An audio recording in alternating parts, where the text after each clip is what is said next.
نحمده ونصلي ونسلم على رسوله الكريم۔ سورۃ النحل آیت نمبر 37۔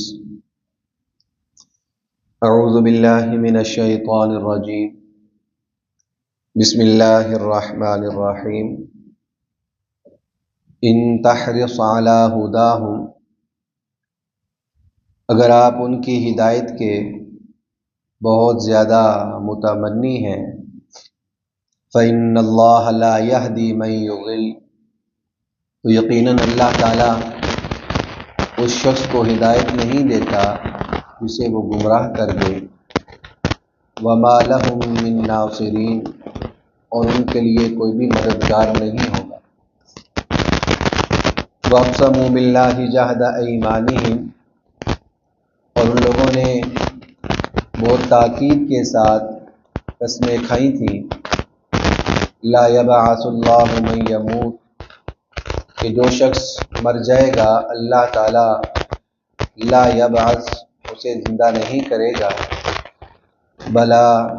کیوں نہیں، وعدن علیہ حقا، یہ ایسا وعدہ ہے جس کو سچ کرنا اللہ نے ذمہ لے رکھا ہے۔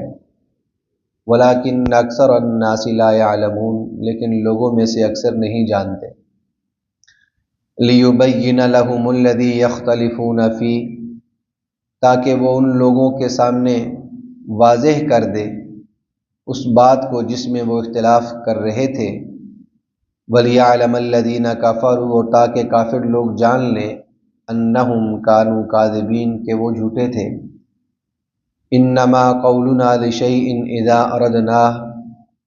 جب ہم کسی چیز کا ارادہ کرتے ہیں تو ہماری صرف اتنی بات ہوتی ہے، ان نقول لہ کن، کہ ہم اسے کن کہتے ہیں، فیکون، تو وہ ہو جاتی ہے۔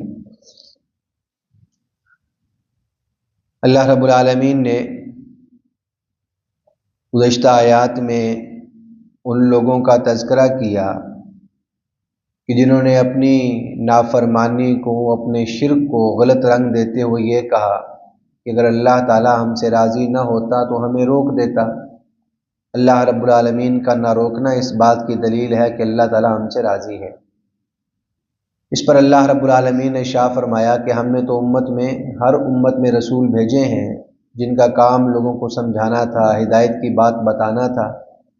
اس کے نتیجے میں بعضوں نے تو ہدایت کو قبول کیا اور بعضوں نے اپنے ہٹ دھرمی اور ضد کی وجہ سے گمراہی کو گلے لگایا۔ لیکن اللہ رب العالمین نے بالآخر وہ جو جھٹلانے والے لوگ تھے ان کا برا انجام کیا۔ اب رسول اللہ صلی اللہ علیہ وسلم کو آج کی آیات میں ایک تسلی کا مضمون کہہ سکتے ہیں، وہ ارشاد فرمایا، کیونکہ آپ صلی اللہ علیہ وسلم اپنی امت کے لیے بہت درد مند تھے، بہت فکر مند تھے۔ بعض آیات میں اللہ رب العالمین نے ارشاد فرمایا کہ حبیب کریم آپ اتنا کیوں اپنے آپ کو کھپاتے ہیں، کہ کیا اپنے آپ کو آپ ہلاکت میں ڈالنا چاہتے ہیں؟ یعنی اتنی آپ ان کی فکر کر رہے ہیں اور اتنا آپ چاہ رہے ہیں کہ یہ ہدایت پہ آ جائیں۔ اس کو اللہ رب العالمین نے یوں ارشاد فرمایا کہ ان تحرص علی ھداھم، اگر آپ کی ان کی ہدایت کے بہت زیادہ طلبگار، بہت زیادہ متمنی ہیں، بہت زیادہ آپ چاہتے ہیں کہ یہ ہدایت پہ آ جائیں، تو آگے جملہ ارشاد فرمایا فإن اللہ لا یہدی من یضل، اب جس کو اللہ گمراہ کر چکا ہے اسے اللہ ہدایت نہیں دیتا۔ اب یہ کیا مضمون ہے؟ یہ پیچھے والا جو مضمون ہم نے کیا یہ وہی ہے، کیونکہ اللہ رب العالمین کے ہاں دو چیزیں ہیں، یا ہدایت ہے یا گمراہی ہے۔ بندے کو اختیار دے دیا کہ تم نے محنت کرنی ہے، جستجو کرنی ہے، ہم سے لو لگانی ہے، ہم تمہیں ہدایت دیں گے، اپنی ہٹ دھرمی اور ضد کو چھوڑنا ہے۔ اب اگر بندہ خود اپنی ہٹ دھرمی اور ضد کی بنیاد پہ غلط کام کرتے چلے جا رہا ہے اور اللہ تعالیٰ اس کے نتیجے میں اس کو گمراہ کر دیا ہے، گمراہی کا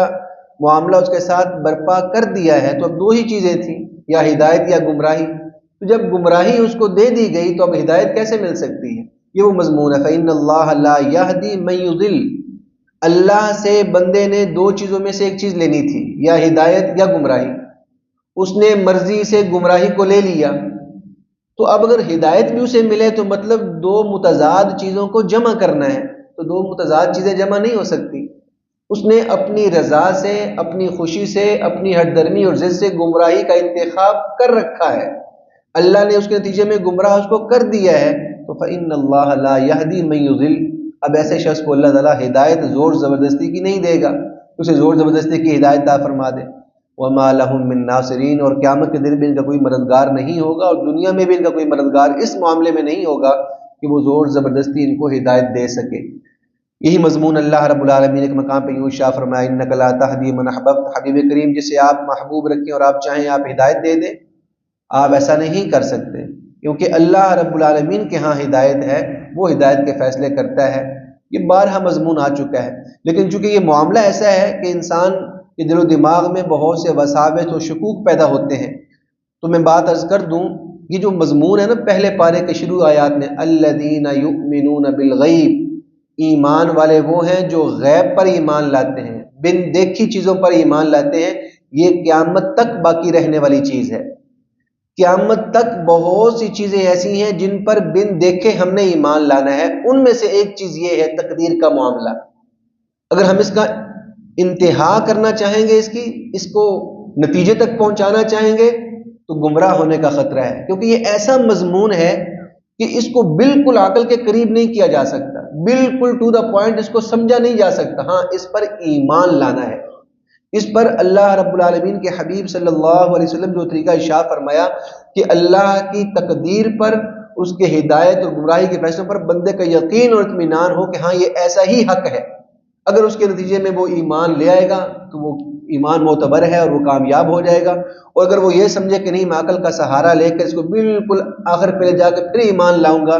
تو یؤمنون بالغیب وہ نہیں رہے گا، اور نہ وہ ایسا بن سکتا ہے۔ تو تقدیر ان چیزوں میں سے ہے، اس لیے مضمون جہاں بھی آتا ہے میں کوشش کرتا ہوں عرض کر دوں کہ یہ بندے کا اختیار ہے، اس کے بعد اللہ کا فیصلہ ہوتا ہے کہ اس کو ہدایت یا گمراہی اس کے لیے مقدر بنتی ہے۔ فَمَا لِيُبَيِّنْ وَاقْسَمُوا بِاللَّهِ جَهْدَ أَيْمَانِهِمْ،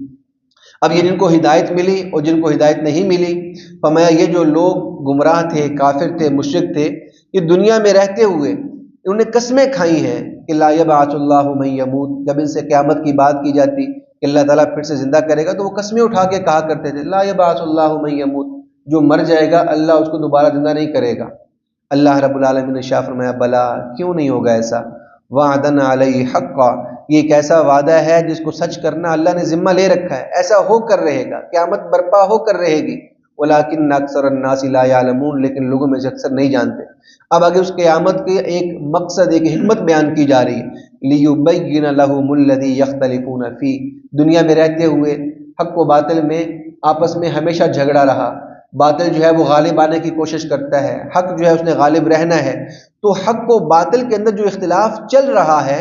لیبین، تاکہ اللہ تعالیٰ قیامت برپا کر کے اس اختلاف کو واضح کر دے،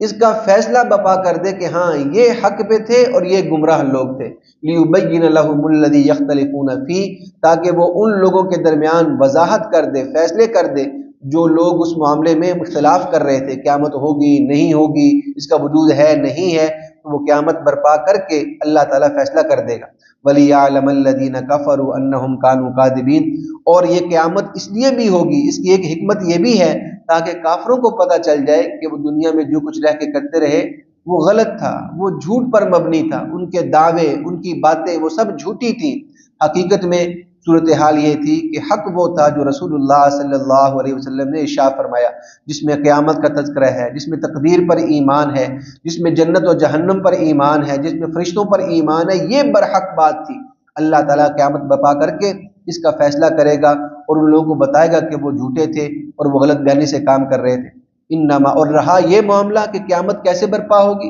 ان کو لگ رہا ہے یہ بڑا مشکل معاملہ ہے، اللہ تعالیٰ ایک ایسے شخص کو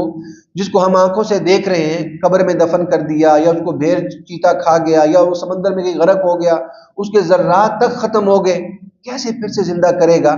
اللہ رب العالمین نے ارشاد فرمایا انما قولنا لشیء اذا اردنا ان نقول له کن فیکون، یہ کوئی مشکل نہیں ہے، ہم جب کسی چیز کا ارادہ کرتے ہیں تو ہم صرف اتنا کہتے ہیں کن فیکون، تو وہ چیز ہو جاتی ہے۔ تو یہ اللہ رب العالمین نے اپنی اس قدرت کا بیان کیا ہے کہ ہماری قدرت کیا ہے اور ہم کس طریقے سے کرتے ہیں، اور عقلی طور پر بھی دیکھا جائے تو جس ذات نے ایک انسان کو اس وقت وجود بخشا جب اس کا کوئی نمونہ نہیں، اس کی کوئی مثال نہیں، اس سے پہلے کسی چیز کو تخلیق نہیں کیا گیا، جب اللہ نے اس کو از سر نو بنا دیا، تو پھر سے اس چیز کو بنانا اگر عقلی طور پر دیکھا جائے تو وہ آسان ہے۔ ایک چیز کو بنایا، اس کو ختم کر دیا، پھر اس کو بنانا آسان ہے بنسبت اس کے ایک چیز کو پہلے نئی مرتبہ سے بنایا، ایجاد کیا۔ تو اللہ رب العالمین نے جب بندوں کو نئے سرے سے بنایا ہے، ان کی پہلے مثال نہیں تھی، تو پھر اس کو دوبارہ سے وجود بخشنا یہ تو عقلی طور پہ بھی کوئی ناممکن بات نہیں ہے۔ اس کو اللہ رب العالمین نے شاہ فرمایا کہ جب یہ قیامت فیصلہ ہوگا قیامت کا، تو ہمارا صرف اتنا جملہ ہوگا کن فیکون، اور یہ کن بھی صرف سمجھانے کے لیے ہے۔ اللہ رب العالمین اس کن کا بھی محتاج نہیں ہے، یہ کن بھی صرف ایک وضاحت کے لیے، ایک عقل کے قریب کرنے کے لیے بات ہے کہ ایسا کن کا معاملہ ہوتا ہے اور وہ چیز ہو جاتی ہے، لیکن حقیقت میں کن کی بھی احتیاجی نہیں ہے۔ بس اللہ رب العالمین کا امر فیصلہ وہ کیف ما یشاء، جیسے وہ چاہتا ہے، جیسے اس کی ایک کیفیت ہے وہ برپا کرتا ہے اور وہ چیز واقع ہو جاتی ہے۔ تو یوں کفار کے معاملے میں اللہ رب العالمین نے رسول اللہ صلی اللہ علیہ وسلم کو اس بات کی تسلی دی کہ یہ ہمارا فیصلہ ہے کہ بعض لوگوں کو ہدایت ملتی ہے، بعض لوگ گمراہ ہوتے ہیں، جو ہدایت کا انتخاب کرتے ہیں اللہ ان کو ہدایت دیتا ہے، جو خود سے گمراہی کا انتخاب کرتے ہیں اللہ ان کو گمراہ کر دیتا ہے۔ تو پھر اللہ تعالیٰ کی طرف سے ہدایت کیسے ان کو مل سکتی ہے؟ اللہ رب العالمین مجھے آپ کو تعلیمات اسلام پہ عمل کی توفیق عطا فرمائے۔ وما علینا الا البلاغ المبین۔ الحمد للہ رب العالمین والصلاة والسلام علی سید الانبیاء والمرسلین رب ارحمہما کما ربیانی صغیرا ربنا هب لنا من ازواجنا وذریاتنا قرۃ اعین واجعلنا للمتقین اماما اللهم انا نسألك الصحة والعفة والامانة وحسن الخلق اللهم ارنا الحق حقا وارزقنا اتباعه وارنا الباطل باطلا وارزقنا اجتنابه وصلی اللہ تعالی علی رسولہ النبی الکریم وعلى آلہ واصحابہ اجمعین آمین برحمتک یا ارحم الراحمین۔